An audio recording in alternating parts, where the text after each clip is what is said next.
Hello friends, welcome to your प्रतिदि competitive classes. मैं हूं आपकी mentor doctor Poonam Sharma. UGC NET 2021 का पेपर लेते हैं सोशियोलॉजी। क्वेश्चन नंबर 51 लेते हैं। Which to the following are the cleanest city of India as per the government of India survey 2020। ठीक है, भारत के अंदर जब 2020 में सर्वे हुआ था तब कौन सी साफ सुथरी सिटी कहलाई गई थी। ठीक है, तो पहला ऑप्शन आपका आ रहा है इंदौर एंड दूसरा ऑप्शन आ रहा है आपका सूरत, यानी बीडी आपकी बहुत क्लीनेस्ट सिटी थी। इंदौर और भोपाल के बारे में तो आपने काफ़ी कुछ सुना होगा कि वो बहुत ज़्यादा क्लीन है। रैंकिंग के मामले में फर्स्ट नंबर आपका इंदौर ही आया था। नेक्स्ट नंबर का क्वेश्चन देखते हैं। Which is the following are the 4 institutional imperative according to R K. Merton. R K. Merton के अनुसार निम्नलिखित 4 प्रकार की कौन सी संस्थागत मजबूरियां हैं। पहला उन्होंने दिया यूनिवर्सलाइजेशन, दूसरा उन्होंने दिया पार्टिकुलराइजेशन, तीसरा उन्होंने दिया कम्युनलाइजेशन, नेक्स्ट आपने दिया डिस्टेनेटनेस और चौथा आपने दिया ऑर्गेनाइज स्केप्टिज्म। ठीक है, ये आपने दिया। तो इसमें जो राइट ऑप्शन आएगा वो आएगा ACD only, ACD and E। पार्टिकुलराइजेशन इन्होंने नहीं दिया है 15 नंबर में। ठीक है, क्वेश्चन नंबर 53 लेते हैं। अकॉर्डिंग टू पीपा Norris the concept of the digital device encompass which 3 of the following distinct aspects। ठीक है, एस्पेक्ट।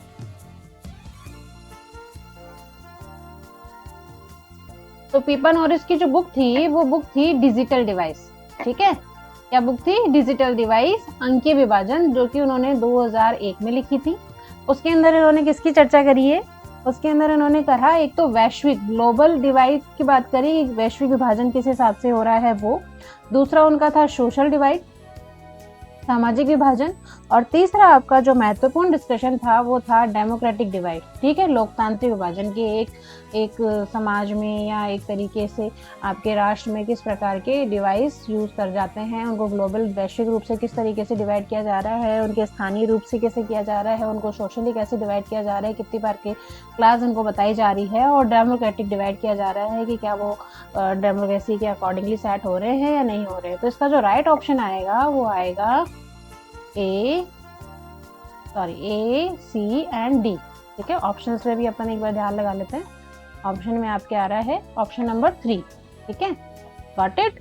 तो पीपा नॉरिस की जो बुक थी अंकीय विभाजन, उसके अंदर उन्होंने ग्लोबल, सोशल और डेमोक्रेटिक डिवाइस की बात करी है। नेक्स्ट नंबर का क्वेश्चन लेते हैं। Question number 54। Which is the following are included by the structuralist systematic. ठीक है, स्ट्रक्चरल सेमियोटिक्स में किस किस चीज का यूज होता है। तो ठीक है, स्ट्रक्चरल आपको पता ही होगा कि किसी भी प्रकार की संरचना निर्माण करने के अंदर जो भी फंडामेंटल यूज होते हैं, जो भी एस्पेक्ट यूज होते हैं, उनको स्ट्रक्चर कहेंगे, जिससे उनका एक स्ट्रक्चर डिवाइड होता है। साथ में इस स्ट्रक्चर को दिखाने के लिए हम जो भी आपके साइन यूज करेंगे वो सेमियोटिक्स में आएगा। जैसे कि स्कूल के लिए आपका एक अलग साइन होता है, रोड पे आपकी स्पीड ब्रेकर है उसका एक अलग साइन होता है। ठीक है, आपके हॉस्पिटल का एक अलग साइन होता है। तो इस प्रकार के जो साइन यूज किए जाते हैं एक स्ट्रक्चर को बताने के लिए, वो आपके स्ट्रक्चरल सेमियोटिक्स में आते हैं। तो इसके ऑप्शंस देख लेते हैं। Seek to look behind and beneath and the surface of the text to discover its understanding organisation. ठीक है, अंडरलेइंग ऑर्गेनाइजेशन। इसमें क्या हो रहा है, पार्ट के पीछे या नीचे देखता है ताकि निहित संगठन का पता लगाया जा सके। तो निहित संगठन का पता अपन लगा ही रहे कि यहाँ पे कौन से आपकी एक स्ट्रक्चर होगा डेवलप। ठीक है, स्कूल कॉलेज होगा, आपके कोई है ना हॉस्पिटल होगा, आपकी दवाएं की दुकान होंगी या और कुछ होगा। ठीक है, या कट होगा या नहीं होगा। ठीक है, दूसरा आपका ऑप्शन क्या कह रहा है? It explore the connotative meaning of the sign and relies in the codes and convention. ठीक है, कोड्स एंड कन्वेंशन भी यूज किया जा सकता है। ठीक है, तो कोड तो यूज किए जा रहे हैं। तीसरा आप क्या हो रहा है? It is the primary concern with the textual organization. पाठ्यक्रम से भी संबंधित इसका एक होता है कि एक बुक लॉन्च की जाती है कि इसका मतलब ये होगा, इसका मतलब ये होगा, इसका मतलब ये होगा। तो डेफिनेटली स्ट्रक्चर के जो साइंस होते हैं, साइन होते हैं, वो हम किससे पढ़ेंगे? कि हमारे पास एक लिखित के अंदर, रिटर्न के अंदर कुछ होगा तभी हम पढ़ पाएंगे। ठीक है, तो इसके जो ऑप्शंस आएंगे वो ऑप्शन आपके तीनों करेक्ट होंगे, यानी कि A, B, C। Next question लेते हैं, question number 55। Hindu marriage ceremony consist the series of the ritual performance which are. ठीक है, तो हिंदू विवाह संस्कार के अंदर किन किन अनुष्ठानों की श्रृंखला होती है उनके बारे में बात करेंगे। तो कन्यादान, कन्यादान होता ही है जैसा आप जानते हैं। प्रजापत्य, ये आपका एक विवाह का टाइप है। ठीक है, टाइप ऑफ मैरिज। जो 8 प्रकार बताए गए थे विवाह में, उसमें प्रजापत्य विवाह हुआ करता था। दूसरा आपका है विवाह हवन, तो हवन होता था, अग्नि के समक्ष 7 फेरे लिए जाते हैं।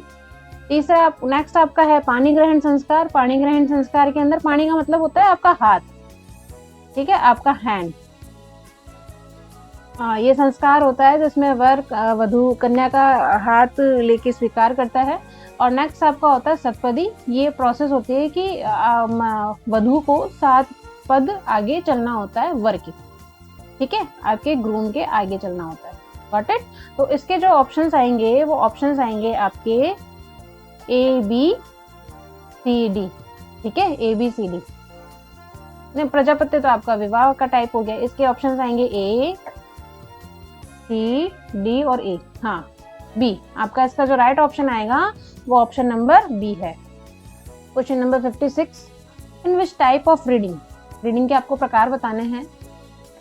The reader accept the dominant code of the conviction but may question their use in term on his own experience। यानी कि एक जो रीडर है वो जो क्वेश्चंस पढ़ रहा है उसमें जो भी एक्सपीरियंस है या जो भी उसको चीज़ें डालनी है, प्रश्न कर सकता है, पूछना है, उसका आंसर है वो अपने एक्सपीरियंस के अकॉर्डिंग पूछ रहा है। ठीक है, इस प्रकार की रीडिंग का आपको टाइप बताना है। तो पहला आपका टाइप आ रहा है डोमिनेंट रीडिंग। डोमिनेंट रीडिंग का मतलब होता है कि प्रभावकारी या प्रभुत्व जिसको कहा जाता है कि जो भी है जस्ट मैं पढ़ रहा हूँ, मेरे क्वेश्चंस हैं, मेरा सब कुछ है। ठीक है, जैसा उसमें लिखा गया है आपके। दूसरा आपका आ रहा है नेगोशिएट रीडिंग।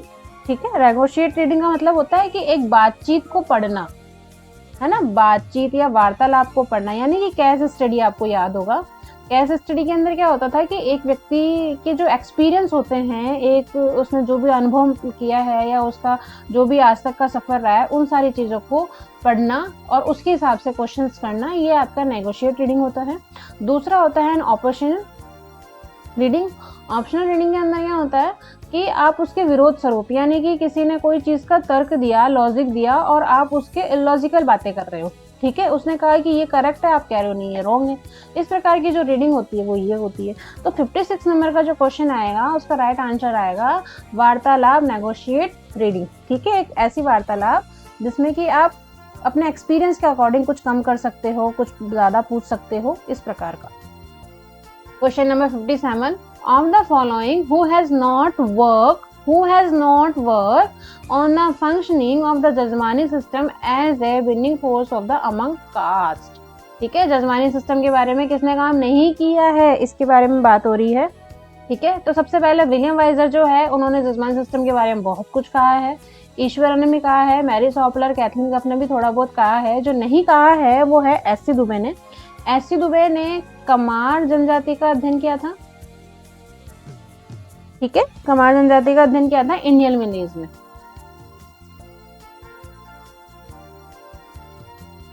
ठीक है, और इनकी जो अप्रोच थी वो थी स्ट्रक्चर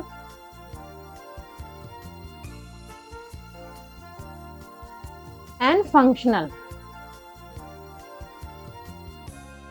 अप्रोच इन्होंने यूज करी है। ठीक है, तो इसका जो राइट ऑप्शन आएगा वो आएगा एस सी दुबे, जिन्होंने जजमानी सिस्टम के ऊपर बात नहीं करी। इन्होंने कमार जनजाति का अध्ययन किया आपके इंडियन विलेज के अंदर, जिसमें ट्राइब सोसाइटीज की बात करी है, जनजातीय अध्ययन की बात करी है, जजमानी सिस्टम की बात नहीं करी है। 58 नंबर का question. Of the following what are the causes of the weakening of the national state. आपके राष्ट्र को जो वीक कर रहा है उसके कारण कौन कौन से हैं वो आपको बताना है। पहला आपका ये है rise of the post national membership, की जो पोस्ट नेशनल मेंबरशिप है उनकी जो मेंबरशिप है उनको बढ़ाया जाए, राष्ट्रीय सदस्यता का उत्थान किया जाए। दूसरा आपका है increasing significant of the transnational corporation, अंतर्राष्ट्रीय निगमों का बढ़ता महत्व। तीसरा है decrease of the political interest in the right of the first nation. ठीक है, कि आपके जो पॉलिटिकल इंटरेस्ट है वो कम हो रहे हैं। नेक्स्ट आपका है the growing strength of the super national institution. ठीक है, आपके जो सुपर नेशनल इंस्टीट्यूट हैं वो बढ़ रहे हैं, उनकी ग्रोथ हो रही है। और नेक्स्ट आपका है smooth process of the government, शासन की सुगम परिस्थिति। तो आपको समझने वाली बात यह है कि राष्ट्र को जो कमजोर करेंगे वो कौन कौन से कमजोर करेंगे। पहले तो कहेंगे कि जो पोस्ट नेशनल मेंबरशिप है वो अगर आपकी बढ़ेगी तो आपका राष्ट्र कमजोर हो जाएगा। क्यों? क्योंकि दूसरे देशों की मेंबरशिप में आप बढ़ोगे तो आप अपनी साइड कम ध्यान दे पाओगे। ठीक है, दूसरा आपका जो ऑप्शन आ रहा है वो आ रहा है increasing significant of the trans national corporation, अंतरराष्ट्रीय जो निगम है, जो व्यापार है वो बढ़ेगा, तब भी आप अपने राष्ट्र की ओर ध्यान नहीं दे पाओगे। ठीक है, और नेक्स्ट आपका जो है वो आ रहा है the growing strength of the super national institute, जब दूसरे जो इंस्टीट्यूट है उनकी पावर की ग्रोथ होगी तब भी आप अपने नेशन को कैसे मजबूत कर पाओगे। आप खुद को पावर दोगे ना भाई, खुद को पावर देने के लिए आपको क्या है, आपका पॉलिटिकल इंटरेस्ट कम होगा, आपका पर्सनल इंटरेस्ट होगा अपने नेशन को फर्स्ट बनाने के लिए। ठीक है, आपकी गवर्नेंस आपको स्मूथ करेगी, आपका इकोनॉमिक स्ट्रक्चर आपका बहुत अच्छा होगा। ठीक है, आपकी हेल्थ, आपका जो हॉस्पिटलाइज का डिपार्टमेंट होता है वो आपकी बहुत अच्छी होगी, तब जाकर के आपका नेशन बहुत इंक्रीजिंग करेगा, डेवलपमेंट उसमें आएगा। ठीक है, तो इसका जो राइट ऑप्शन आएगा वो आएगा ए, डी, ए, बी और डी। ठीक है, ए, बी, डी, इसका जो राइट ऑप्शन आ रहा है वो आ रहा है ऑप्शन नंबर 3। ठीक है, नेक्स्ट क्वेश्चन लेते हैं। Clifford Gates framework a symbolic anthropology except which is the following. ठीक है, जो ग्लीस का प्रतीकात्मक नया विज्ञान है वो कौन सा फ्रेमवर्क स्वीकार करता है, कौन सा फ्रेमवर्क को एक्सेप्ट करता है। पहला आपका आ रहा है conception of the culture the non सेमियोटिक form. देखो नॉन सेमियोटिक, सेमियोटिक की चर्चा क्या करी, जहाँ पे साइन हो आपके। ठीक है, ऐसा कल्चर जिसमें आपके साइन की संगठना हो। ठीक है, दूसरा आपका क्या कह रहा है, prime attention to the role symbols in the constructing in the public meaning, जन अभिप्राय निर्मित करने के प्रतीकों की भूमिका। नेक्स्ट आपका क्या कह रहा है, analysis of the culture experimental biases, आपके एक्सपेरिमेंटल होंगे। Next symbolic form which is the main communicate perpetual develop their knowledge about the attitude towards life, आपका एक प्रारूप जिसमें मनुष्य जीवन के बारे में ज्ञान और उसकी मनोवृत्ति व्यक्त करता है, विकसित करता है। और नेक्स्ट आपका है role of the anthropologist and the interpreter of the guiding symbol of the each culture, आपके प्रत्येक प्रकार की जो कल्चर है उसको गाइड करने की भूमिका निभा रहा है, जो गिट्स ने कहा है। तो गिट्स ने ये जो बात कही कि उसके सिंबॉलिक एंथ्रोपोलॉजी के अंदर कौन कौन सी चीजें आती हैं, तो पहले जो उनके आती है वो आती है प्राइम अटेंशन, क्योंकि हर एक चीज को बहुत प्राइम तरीके से अटेंशन ली जाएगी। ठीक है, दूसरा आपका आ रहा है symbolic form which is the main communicate, main communicate करेगा सांकेतिक रूप से अपने जीवन के बारे में, ज्ञान के बारे में, मनोवृत्ति व्यक्त करेगा उसके बारे में। और जो तीसरा है वो रोल और एंथ्रोपोलॉजिस्ट है, उसके एंथ्रोपोलॉजिस्ट का रोल क्या होता है कि मानव का अध्ययन किया जाए, मानव के स्वभाव का अध्ययन किया जाए, मानव की संस्कृति का अध्ययन किया जाए, वो और इंटरप्रेटेड करे, गाइड करे आपके सिंबल्स को यूज करने के लिए कि हर कल्चर में किस प्रकार के सिंबल्स होते हैं। यानी कि हमारे हिंदू कल्चर के अंदर स्वास्तिक का कल्चर है। ठीक है, आपको स्वास्तिक यूज करना होता है, तो इसका मीनिंग क्या होता है। ठीक है, इस प्रकार की मीनिंग को यूज करने के लिए गिट्स ने जो थ्योरी दी थी वो ये दी थी। तो इसका जो राइट ऑप्शन आएगा वो आएगा आपके B, D and E. Got it. 59 का जो राइट ऑप्शन है वो है option number C. Next question लेते हैं, question number 60। Which two of the following concept of the related are Robertson. Robertson ने जो कॉन्सेप्ट दिए थे वो क्या दिए थे। ठीक है, तो रॉबर्टसन का ये है डिफरेंस विद इन सेमनेस। ठीक है, आपके एक रूपता के भीतर जो अंदर होता है सेम के अंदर, वो आपको बताना है। दूसरा ऑप्शन आपका है flow of the gathering and the स्वीजिंग। ठीक है, जनसमूह का प्रभाव बला सकेंतन, McDonaldian and the ethnicisation. McDonald का आपको पता होगा जॉर्ज रिटनर ने दिया था, ये वाली थ्योरी जॉर्ज रिटनर की है जो कि 1993 के अंदर आई थी। और नेक्स्ट आपका है होमोजेनिटी एंड द हेट्रोजेनिटी। ठीक है, तो जो रॉबर्टसन ने जो थ्योरी दी थी वो दी थी आपके एक तो different with in sameness and the hetero and homogeneity. इसका जो ऑप्शन है वो अपन ऑप्शन देख लेते हैं। ऑप्शन में आएगा थर्ड, ए और डी। ठीक है, आपके 60 नंबर के क्वेश्चन का राइट ऑप्शन आएगा 3। दोस्तों अपने स्टडी को कंटिन्यू करते हुए बूस्ट अप कीजिए, सफलता आपकी ही है। डेफिनेटली आप सफल हो जाएंगे। आशा करती हूँ आपको वीडियो पसंद आया होगा। Thanks for watching video. Please like और सब्सक्राइब कर दीजिएगा।